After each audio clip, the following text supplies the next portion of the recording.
क्या ईरान पर हमला सिर्फ परमाणु खतरे को खत्म करने के लिए किया गया या इसके पीछे तेल की वैश्विक रणनीति का बड़ा खेल छिपा है? पश्चिम एशिया में बढ़ते तनाव के बीच कच्चे तेल की कीमतें उछल रही हैं और दुनिया की नजर हॉर्मुज स्ट्रेट पर टिकी है। ऐसे में सवाल उठ रहा है कि क्या इस पूरे संकट से सबसे अधिक फायदा वेनेजुएला के तेल को मिल सकता है और क्या यही ट्रंप की बड़ी रणनीति का हिस्सा है? ये रिपोर्ट देखिए।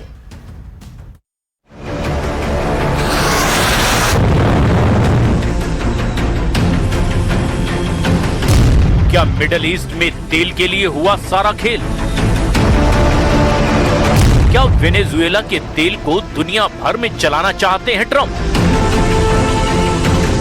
अमेरिका और इजराइल ने 28 फरवरी को ईरान पर हमले की वजह न्यूक्लियर खतरा और अयतुल्ला खामनेई की सत्ता को बताया, लेकिन विशेषज्ञ मानते हैं कि इस संघर्ष का एक बड़ा पहलू वैश्विक तेल बाजार से भी जुड़ा हुआ हो सकता है। ईरान संकट के बाद कच्चे तेल की कीमतों में जबरदस्त उछाल आया है। अंतर्राष्ट्रीय बाजार में तेल के दाम $100 प्रति बैरल तक पहुंच गए हैं। इसकी बड़ी वजह हॉर्मुज स्ट्रेट से गुजरने वाली तेल आपूर्ति पर मंडराता खतरा है। अगर संघर्ष लंबा खींचा तो फिर न सिर्फ ईरान बल्कि सऊदी अरब, इराक और यूएई जैसे प्रमुख तेल निर्यातकों की सप्लाई भी प्रभावित हो सकती है। But the attack on Venezuela and what they are doing there afterwards, and the attack on Iran has an impact on oil prices immediately, of course. But again, what I'm trying to say is that they have a political agenda. They want to make an impact on the whole world. And if you have a link between the two situations, probably is economically speaking, is oil. क्या Iran पर Trump के अचानक हमले के पीछे सिर्फ nuclear खतरा था या फिर इसके पीछे वैश्विक तेल राजनीति का एक बड़ा खेल छिपा था?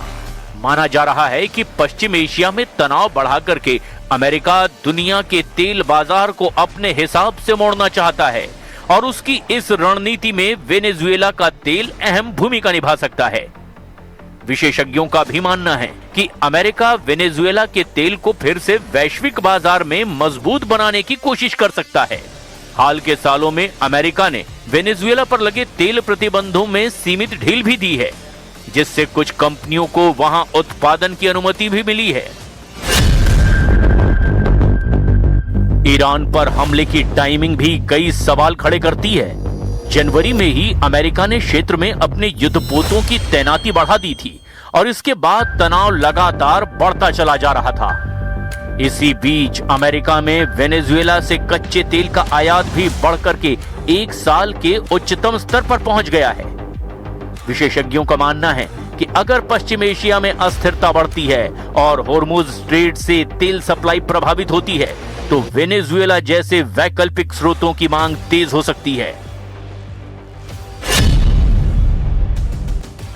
अमेरिका की कई रिफाइनरीज पहले से ही वेनेजुएला के भारी और गाढ़े कच्चे तेल को तेजी से खरीद रही है, क्योंकि इन कंपनियों की रिफाइनिंग क्षमता इसी प्रकार के तेल के लिए बनाई गई है।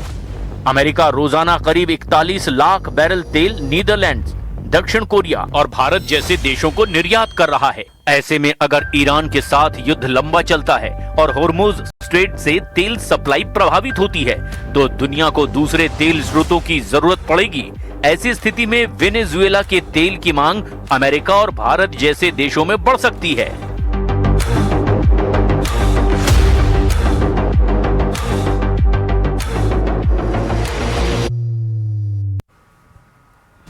कुवैत पर ईरान का बड़ा ड्रोन अटैक देखने को मिल रहा है। ईरान ने यूएस बेस पर ड्रोन से हमला किया है।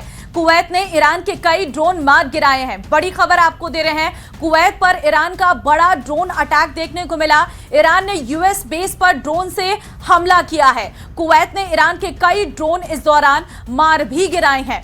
तो देखिए, जितने भी यूएस बेस हैं उन पर ईरान का ये सीधे ड्रोन हमला देखने को मिल रहा है। अब ऐसे में कुवैत में भी जो यूएस का बेस है वहां पर ईरान ने कई ड्रोन हमले किए हैं और इस दौरान कुवैत ने भी इन हमलों पर सीधे तौर पर जवाब दिया है।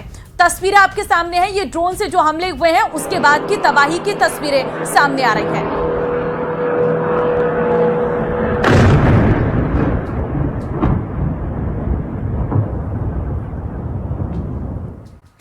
और इन